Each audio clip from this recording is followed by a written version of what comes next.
Hello students, welcome back. हमने अपनी last video में क्वांटम संख्याओं के बारे में पढ़ा था। क्वांटम संख्या मैंने आपको क्या बताई थी कि 4 प्रकार की होती हैं, जिसमें पहली थी मुख्य क्वांटम संख्या, दूसरी द्विघाषी क्वांटम संख्या, तीसरी चुंबकीय क्वांटम संख्या। 3 हमने कंप्लीट कर ली थी और चौथी थी चक्रण क्वांटम संख्या, जिसके बारे में हम आज जानेंगे।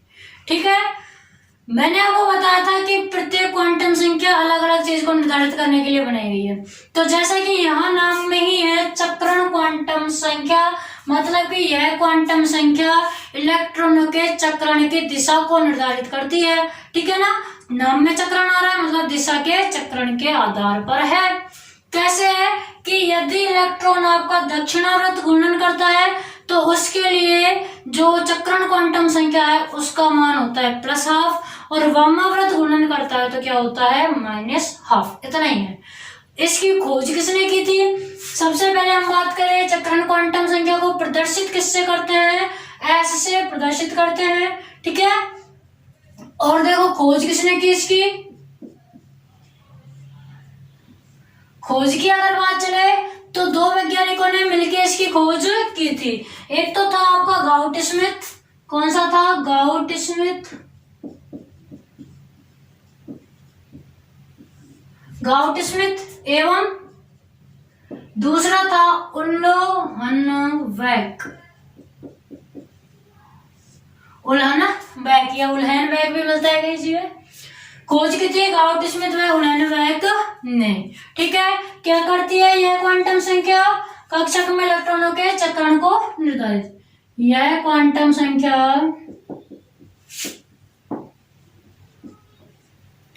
किसी परमाणु के कक्षक में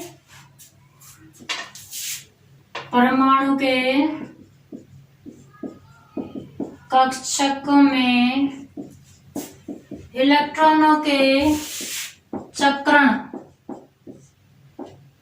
को निर्धारित करती है या चक्रण की दिशा को बताती है। चक्रण की दिशा को बताती है।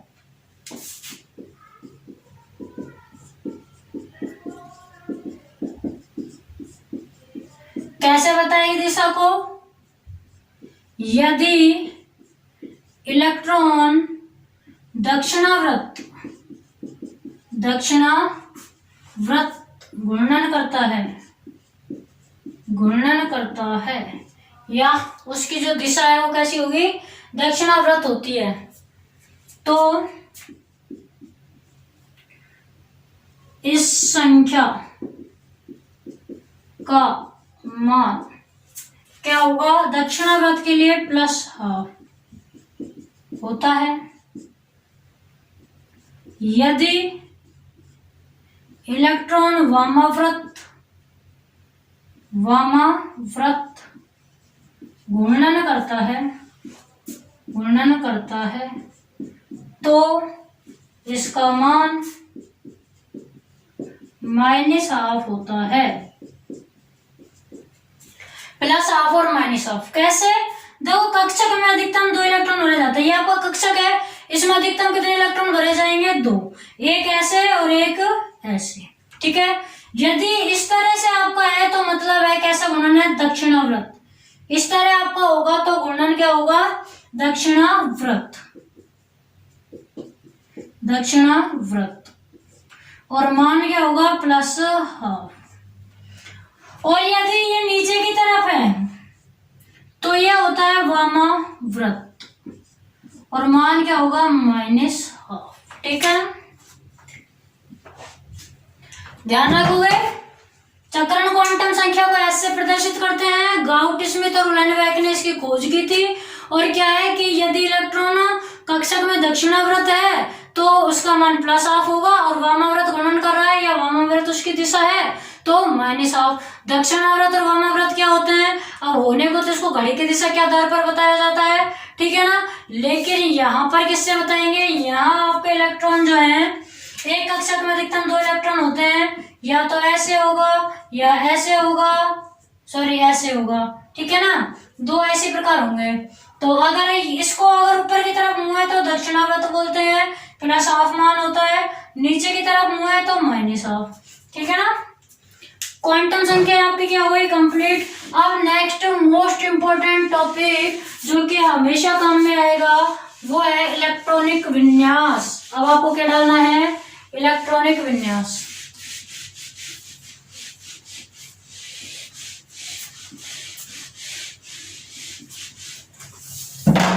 नेक्स्ट टॉपिक डालिए इलेक्ट्रॉनिक विन्यास।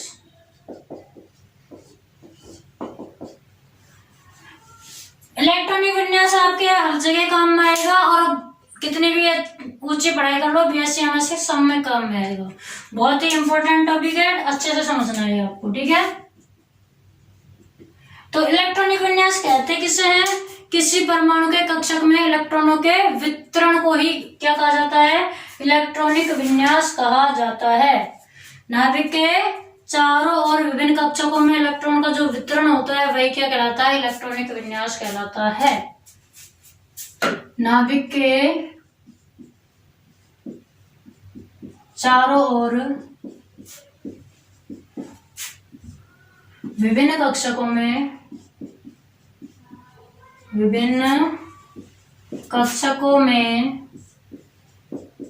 इलेक्ट्रॉनों का वितरण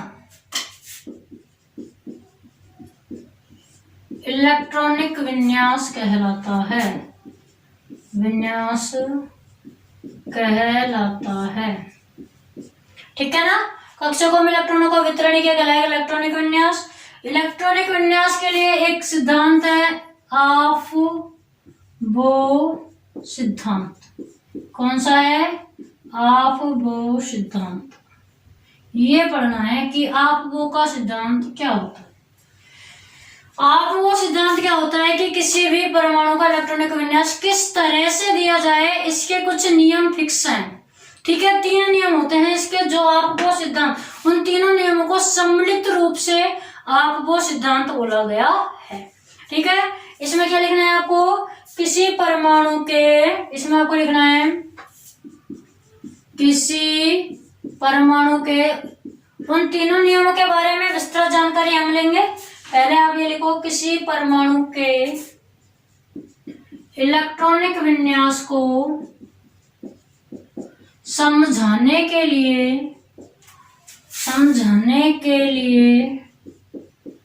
जो नियम दिए गए हैं उन्हीं को सम्मिलित रूप से लिए, जो नियम दिए गए हैं उन्हें सम्मिलित रूप से क्या कहते हैं, आप वो सिद्धांत कहते हैं। आप वो सिद्धांत कहते हैं। ये भी पूछा जा सकता है आप वो सिद्धांत क्या है। ठीक है। कहते हैं ये नियम निम्न प्रकार हैं, ये नियम निम्न प्रकार हैं। कौन कौन से नियम हैं जिनके द्वारा हम इलेक्ट्रॉनिक विन्यास ज्ञात कर सकते हैं। पहला आपका है पाउली, एक वैज्ञानिक है पाउली, पाउली का अपवर्जन नियम। क्या है, पाउली का अपवर्जन नियम। एक वैज्ञानिक होता है पाउली जिसने दिया था अपवर्जन का नियम, जिसको बोल दिया पाउली अपवर्जन का नियम। क्या होता है पढ़ेंगे बाद में, पहले तीनों के नाम लिख लो। दूसरा है हुंड का, दूसरा वैज्ञानिक हुंड था, हुंड ने दिया अधिकतम बहुलता का नियम। हुंड ने क्या दिया, अधिकतम बहुलता का नियम। तीसरा वैज्ञानिक कौन आया, तीसरा वैज्ञानिक आपका था, तीसरा कोई वैज्ञानिक नहीं था, तीसरा नियम सबसे इंपॉर्टेंट था N+L का नियम। जो आपका इलेक्ट्रॉनिक विन्यास भरेंगे ज्यादातर, ये तो कक्षकों में इलेक्ट्रॉन भरने के काम में आएगा। इलेक्ट्रॉनिक विन्यास जो होगा ना वो मेन N+L के नियम पर ही होगा। ठीक है, इंपॉर्टेंट सारे हैं क्योंकि परीक्षा में ऐसे पूछा जा सकता है पाउली का अपवर्जन नियम क्या है, हुंड का अधिकतम बहुलता का नियम क्या है, N+L का क्या है, यह पूरा आ जाएगा। आप वो सिद्धांत को समझाइए। ठीक है ना। परंतु पर्टिकुलर अगर हम बात करें तो वो जो भरा जाता है वो इस n+l के नियम के अकॉर्डिंग ही भरा जाता है ज्यादातर। क्या होते हैं नियम, अब पढ़ते हैं। देखिए सबसे पहली हेडिंग क्या डालेंगे, पाउली का अपवर्जन नियम। पहली हेडिंग डालेंगे क्या, पाउली का अपवर्जन नियम।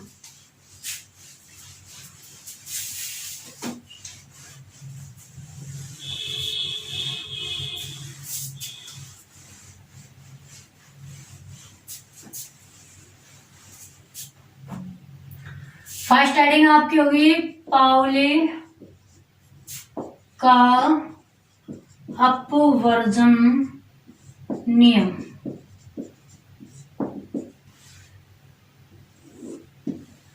देखो पाउली का अपवर्जन नियम क्या कहता है, इस नियम के अनुसार किन्हीं दो इलेक्ट्रॉनों के लिए चारों क्वांटम संख्याएं कभी भी क्या एक नहीं हो सकती है। पाउली का अपवर्जन नियम यह कहता है, इस नियम अनुसार किन्हीं भी दो इलेक्ट्रॉनों या किन्हीं समान ऊर्जा वाले, कैसे लिखो, किन्हीं, इस नियम के अनुसार किसी परमाणु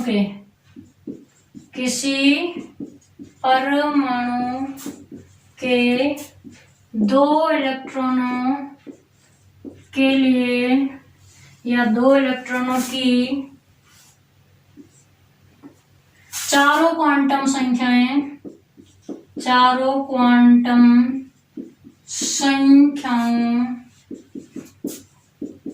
का मान समान नहीं हो सकता है।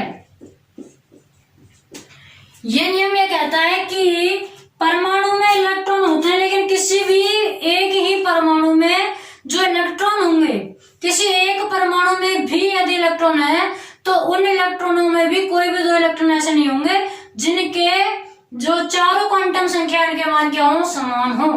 किसी एक ही परमाणु के इलेक्ट्रॉन भले ही क्यों ना हो वो, फिर भी कोई भी दो इलेक्ट्रॉन ऐसे नहीं होंगे जिनके लिए चारों क्वांटम संख्याओं के मान समान हो। आप क्वेश्चन लिखिए, चारों क्वांटम संख्या कैसे निकालते हैं वो देखते हैं हम। आप लिखिए क्वेश्चन कि कार्बन के छठे इलेक्ट्रॉन के लिए चारों क्वांटम संख्या। देखो एग्जांपल लिखो, मतलब क्वेश्चन है कार्बन के छठे इलेक्ट्रॉन के लिए चारों क्वांटम संख्या लिखिए, चारों क्वांटम संख्याएं लिखो छठे इलेक्ट्रॉन के लिए ना। तो देखो कार्बन जो होता है आपका कितने नंबर पर आता है, 6 नंबर पर। कितने नंबर पर आता है, 6 या C6 इसको हम बोल सकते हैं। इसका इलेक्ट्रॉनिक विन्यास अभी हम पढ़ेंगे तब आप भी बना सकते हो। अभी मैं लिख दूं, होता है 1s2 2s2 2p2। इसका इलेक्ट्रॉनिक विन्यास क्या होता है, 1s2 2s2 2p2। देखो इसको दर्शाएंगे ऐसे, ये आपका 1s कक्षक, ये 2s कक्षक, ये 2p।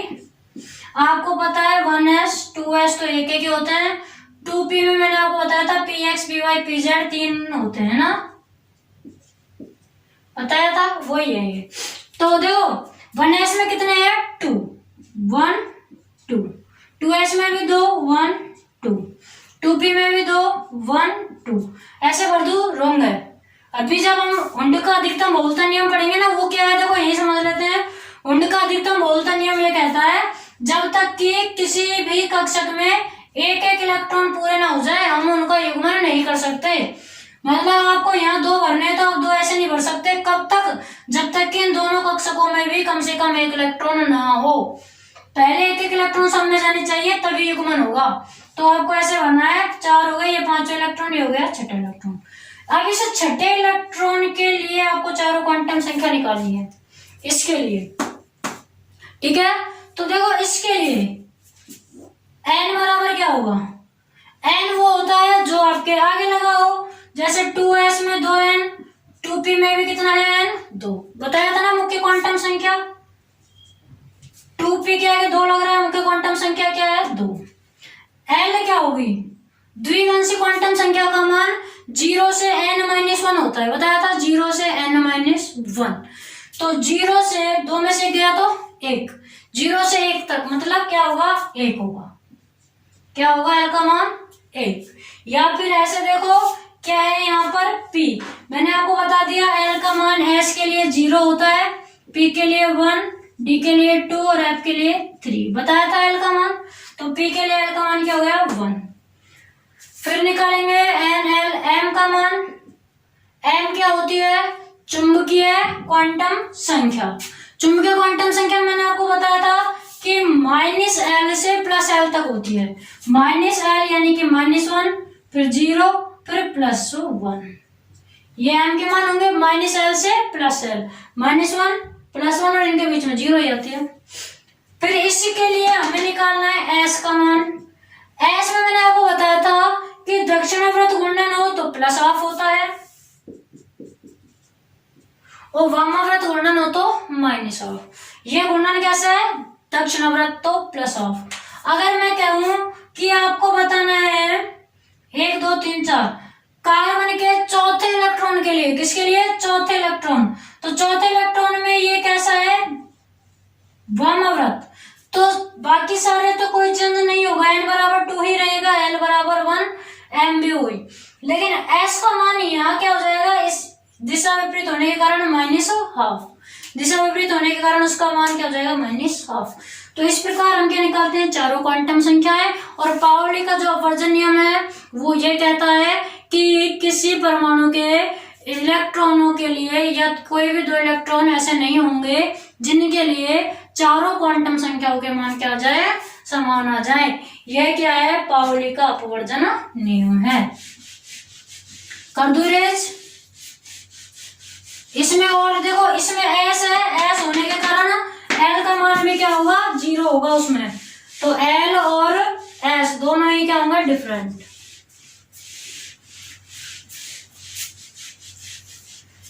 अब नेक्स्ट आपको पढ़ना है क्या, हुंड का अधिकतम बहुलता का नियम। सेकंड आपको लिखना है हुंड का, क्वेश्चन लिखना था जो अभी नोट किया था, स्क्रीनशॉट ले लेना और जब लिख देना या वहां पर वीडियो को पॉज करके। फिर है हुंड का अधिकतम बहुलता का नियम। हुंड का अधिकतम बहुलता का नियम यह क्या कहता है कि किसी भी कक्षक में युग्मन तब तक नहीं हो सकता जब तक कि प्रत्येक कक्षा में एक एक इलेक्ट्रॉन नहीं चला जाए। ठीक है, इसमें लिखेंगे इनके अनुसार या इसके अनुसार समान ऊर्जा वाले, इसके अनुसार समान ऊर्जा वाले विभिन्न कक्षकों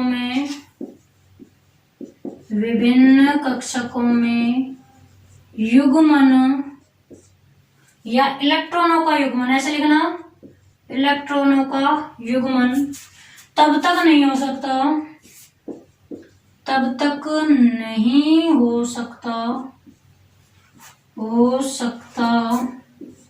जब तक कि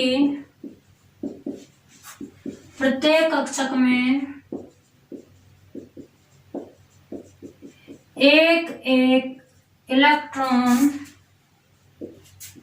ना चला जाए।